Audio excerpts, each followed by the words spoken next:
இவனை பார்த்து அழுகுற காலம் முடிஞ்சு போச்சு. திருப்பி வாழ முடியும். வாடா. ஒரே ஒரு வேண்டுகோள், இந்த பிரஸ் மீட் மூலமா, இந்த ஆடியோ லான்ச் மூலமா நான் விஷால் சாருக்கு வைக்க விரும்புறேன். ஒரு நண்பரா அவருடைய பேரண்ட்ஸ் இங்க இருக்காங்க, ஒரு எல்டர் பிரதரா அவருக்கு நான் சொல்ல விரும்புறேன். விஷால் சார் ஒரு 100 கோடியை உங்களுடைய படம் மார்க் ஆண்டனி அச்சீவ் பண்ணியிருக்கு. அடுத்து நீங்க போக வேண்டிய உயரம் வந்து 300 கோடி, 500 கோடி, 1000 கோடி. ஏன்னா இந்தியன் சினிமாவுடைய மிகப்பெரிய ஒரு ஆக்ஷன் ஸ்டார் நீங்க. உங்களுக்கான அந்த பாடி லாங்குவேஜும் பாடியும் அந்த ஒரு இதுவும் எல்லாமே இருக்கு. உங்களுடைய எய்ம் அதுதான் இருக்கணுமே தவிர அரசியல் இருக்கக்கூடாது. என்னுடைய தாழ்மையான வேண்டுகோள். அரசியல் உங்களுக்கு வேண்டாம். 1000 கோடி நோக்கி போங்க. 1000 கோடி பாக்ஸ் ஆபீஸ இந்தியன் சினிமால கொண்டு வர மிகப்பெரிய படங்களை நான் பண்ண போறேன்னு சொல்லுங்க. நாங்களும் உங்களை பார்த்து பெருமைப்படுவோம், சந்தோஷப்படுவோம். அரசியல் இங்கதான் இருக்கும். நீங்க சின்ன வயசுதான், 60 வயசுல கூட அரசியல் போலாம். மிகப்பெரிய மாற்றங்களை நீங்க கொண்டு வரலாம். நீங்க நினைக்கிற மாற்றங்களை கொண்டு வரலாம். அந்த மாற்றங்களை அப்புறம் பண்ணலாம். மேபி 2031 பண்ணலாம். இப்ப வேண்டாம். ஒருவேளை ஒரே நாடு ஒரே எலெக்ஷன் வந்ததுன்னா மேபி 2034 வரலாம். அதுவரையும் நீங்க வந்து மிகப்பெரிய உயரங்கள் உங்களுக்கு காத்திருக்கு. ஏன்னா நிறைய வெற்றிடங்கள்லாம் வரப்போகுது. அதனால அந்த வெற்றிடத்தை ஃபில் பண்ணதுக்கான எல்லா தகுதியும் இருக்கிற ஒரு ஹீரோவா நீங்க இருக்கீங்க. அப்படிப்பட்ட ஒரு ஹீரோ அரசியல்ல வரப்போற 2024 வரலாம் நீங்க சொல்லாதீங்க. ஆல்ரெடி விஷால் சார் காம்பினேஷன்ல வந்து பாத்தீங்கன்னா ஹரி சாரும் சேர்ந்து பண்ண தாமிரபரணி பெரிய ஹிட்டு. அது ஏன் சொல்றேன்னா, அந்த தாமிரபரணி படத்தோட சிட்டி ரைட்ஸ் நான் வாங்கினேன். அப்போ 2014 பூஜை படம், அதுவும் ஹரி சாரும் விஷால் சார் சேர்ந்து பண்ணாங்க. அந்த படம் கோயம்புத்தூர் டிஸ்ட்ரிபியூஷன் நான் தான் பண்ணேன்.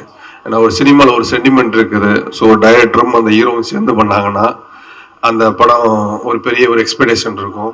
ஸோ அந்த வகையில் வந்து இந்த படம் ரத்னம் வந்து விஷால் சாருக்கும் சரி, அந்த ஸ்டோன் பெஞ்ச் டீமுக்கும் சரி, இந்த படம் ஒரு பெரிய ஹிட்டாக இருக்கும்.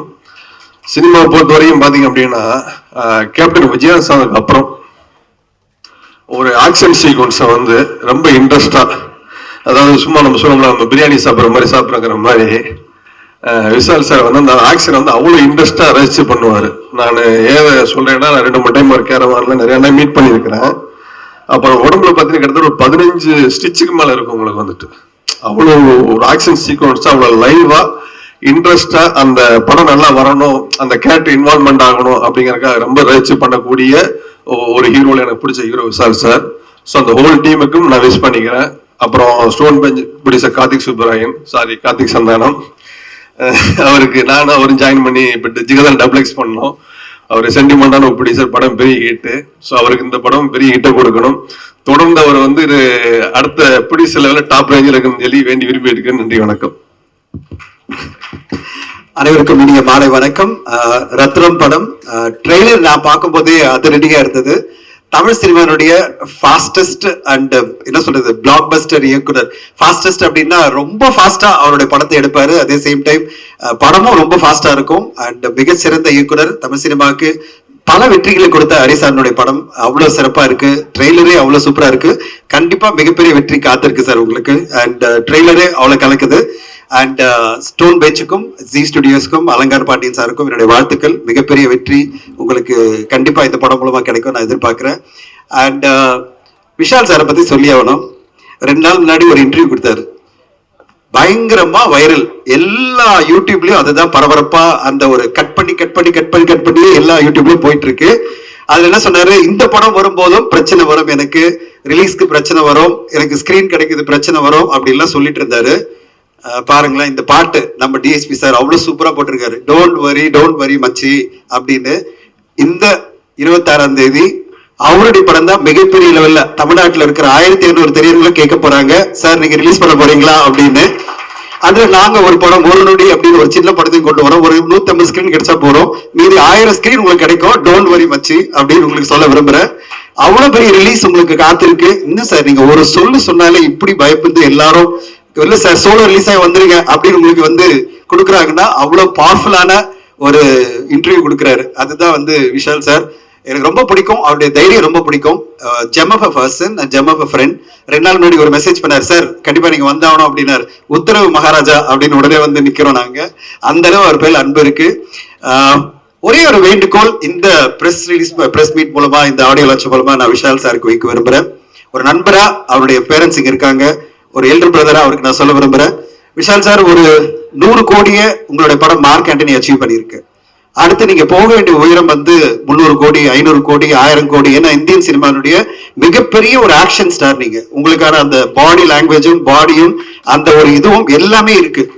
உங்களோட எய்ம் அதுதான் இருக்கணுமே தவிர அரசியல் இருக்கக்கூடாது. என்னுடைய தாழ்மையான வேண்டுகோள். அரசியல் உங்களுக்கு வேண்டாம். 1000 கோடி நோக்கி போங்க. 1000 கோடி பாக்ஸ் ஆபீஸ இந்தியன் சினிமால கொண்டு வர மிகப்பெரிய படங்களை நான் பண்ண போறேன்னு சொல்லுங்க. நாங்களும் உங்களை பார்த்து பெருமைப்படுவோம், சந்தோஷப்படுவோம். அரசியல் இங்கதான் இருக்கும். நீங்க சின்ன வயசு தான், 60 வயசுல கூட அரசியல் போலாம். மிகப்பெரிய மாற்றங்களை நீங்க கொண்டு வரலாம். நீங்க நினைக்கிற மாற்றங்களை கொண்டு வரலாம். அந்த மாற்றங்களை அப்புறம் பண்ணலாம். மேபி 2031 பண்ணலாம். இப்ப வேண்டாம். ஒருவேளை ஒரே நாடு ஒரே எலெக்ஷன் வந்ததுன்னா மேபி 2034 வரலாம். அதுவரையும் நீங்க வந்து மிகப்பெரிய உயரங்கள் உங்களுக்கு காத்திருக்கு. ஏன்னா நிறைய வெற்றிடங்கள்லாம் வரப்போகுது. அதனால அந்த வெற்றிடத்தை ஃபில் பண்ணதுக்கான எல்லா தகுதியும் இருக்கிற ஒரு ஹீரோவா நீங்க இருக்கீங்க. அப்படிப்பட்ட ஒரு ஹீரோ அரசியல்ல வரப்போற 2024 வரலாம் நீங்க சொல்லாதீங்க சார். உங்க மூலமா சொல்லிக்கிற உங்களை ரொம்ப பிடிக்கும். அவருடைய அப்பா ரொம்ப பிடிக்கும். ஒரு என்ன சொல்றது, அவ்வளவு எனர்ஜி. 80 வயசு மேல உங்க இதோட உத்தரவோட உங்களுடைய அனுமதியோட சொல்றேன், அரசியல் வேண்டாம். சினிமால மிகப்பெரிய படங்களை நீங்க பண்ணணும். ரத்னம் படம் அதுக்கு வழிகாட்டணும். ரத்னம் படம் மார்க்கெண்டை 100 கோடி பண்ணுச்சுன்னா இந்த படம் 150-200 கோடி பண்ணணும். அதுக்கான எல்லா சாத்தியக்கூறுகளும் இந்த படத்துல இருக்கு. அடுத்ததா 300 கோடி பண்ணணும், 500 கோடின்னு டார்கெட் பண்ணுங்க. அதுதான் உங்க எய்மா இருக்கணும். அதுக்கு எல்லா படங்களும் உங்களுக்கு வரணும், வெற்றிகளும் வரணும். டிஎஸ்பி சாருக்கு என்னுடைய வாழ்த்துக்கள். இந்த வருஷம் அந்த நேஷனல் அவார்டு மட்டும் இல்ல, அவருடைய உழைப்புல மிகப்பெரிய படங்கள்லாம் வரப்போகுது. புஷ்பா 2, அதுக்கு பிறகு கங்குவா அப்படின்னு வரிசையா மிகப்பெரிய படங்கள் வெற்றிகள் கொடுத்துட்டே இருக்கணும். இந்த குழுவுக்கு என்னுடைய வாழ்த்துக்கள். இதுல மிகப்பெரிய நடிகர்கள் நடிச்சிருக்காங்க. நண்பர் சமுதர் கணி சார், யோகி பாபு, பிரியா பவானி சங்கர், எல்லோருக்கும் வாழ்த்துக்கள். ஒரு பெரிய வெற்றி தமிழ் சினிமாவுக்கு வரணும். கடந்த 5 மாதங்களா தமிழ் சினிமால படங்களே வெற்றி அடையல அப்படின்னு சொல்லிட்டு எல்லோருமே திரையரங்கு உரிமையாளர்களா ரொம்ப கவலையில இருக்காங்க. அந்த கவலைகளை போக்கி ரத்தனம் படம் மாபெரும் கலெக்ஷனை இந்த ஏப்ரல் 26 கொண்டு வந்து தமிழ் சினிமா இருக்குடா, பெரிய வெற்றிகளை நாங்க கொடுப்போம், பாக்ஸ் ஆபீஸ் வசூல கொடுப்போம்னு உங்க படம் கொடுக்கணும்னு வாழ்த்துறேன், மனமார வாழ்த்துறேன். நன்றி, வணக்கம். Thank you, sir. Always a pleasure listening to you. Put your hands together once again, everybody, for Kadiresan sir and Dhananjayan sir. Thank you.